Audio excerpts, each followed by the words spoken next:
söyler misin? Önce beğeni at.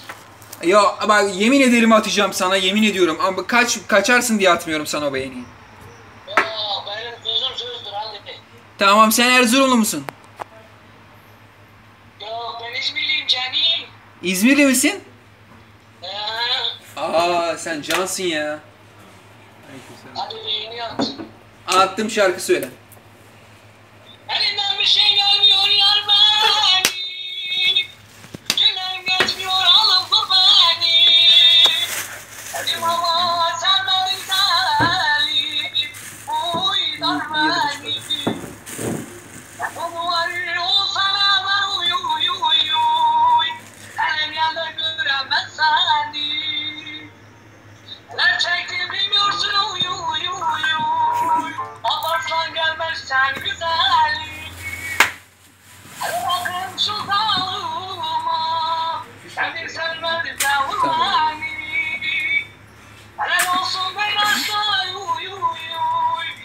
Uy dar beni. Yeter garsonu gelme doldur. Bugün dertliyim yanmışım. Süpersin, Sen süper. süper bir adamsın ya. Işığı açamıyor Seni musun? çok seviyorum Ramazan. Ramazan. Niye? Ramazan niye? Evet mama.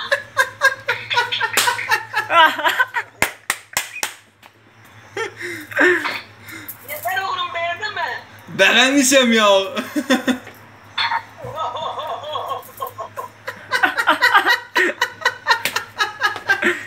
Hayır bu kızlar beni taciz ediyor. Korkma benden sal kendini bebeğim dediğin anda vur beni. Vur bana. Haberi sen ne iş yapsan oluyor? Market var, market. Ay canım onlara limon ver, puf ver, böyle mamma ver. Sana bundan vereyim mi? Üzgünüm be. Yavrum ağrı fiyatı ne kadar olmuş? Çoktan almamışım ha. 20. Ucuzdur lan bir postalık.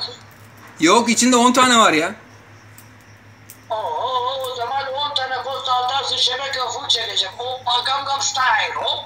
Gangnam Style. Hadi dolaş kendini garip olursun oyna tam okeylersin. Anlamadım, sen söyle. Tüp bebek. Bir şey söyleyeceğim sana, bir şey sorayım mı? Söyle canim. Tüp bebek az mı yakar? O nedir yavrum? Ben anlamadım ki. Tüp bebekinden nasıl ya? Hani şimdi tüplü araba az yakar ya. Ha. Tüp bebek de az mı yakıyor? Öyle tüp bebek ya doğal gazla ne alakası var? Ne kadar beyin yakan bir soru değil mi? Hayır bu erkekler beni mahvediyor. Gerçekten kızlar. Beni taciz ediyorlar. Kızlar nerede? Ay çalışıyorlar. Memur olamadık. Pezevenk olduk yavrum. Ne yapalım? Ya sen var ya, ben seni canım sıkıldıkça ararım sana, yemin ediyorum bak. Hayır bir erkekleri sevmiyorum. Taciz ediyorlar beni. Grup yaparız. Hayır ben istemem kızı. Ben kızları istiyorum. Kızları böyle mama yapıyorum.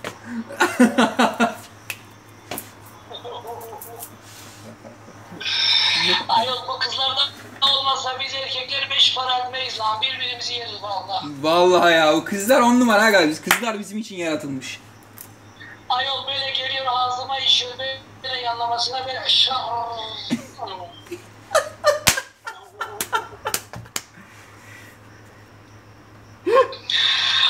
hadi dolaş kendine bir tane bulursun. Eyvallah maşallah. Hadi eyvallah. Eyvallah hacı abi, hadi. Dur.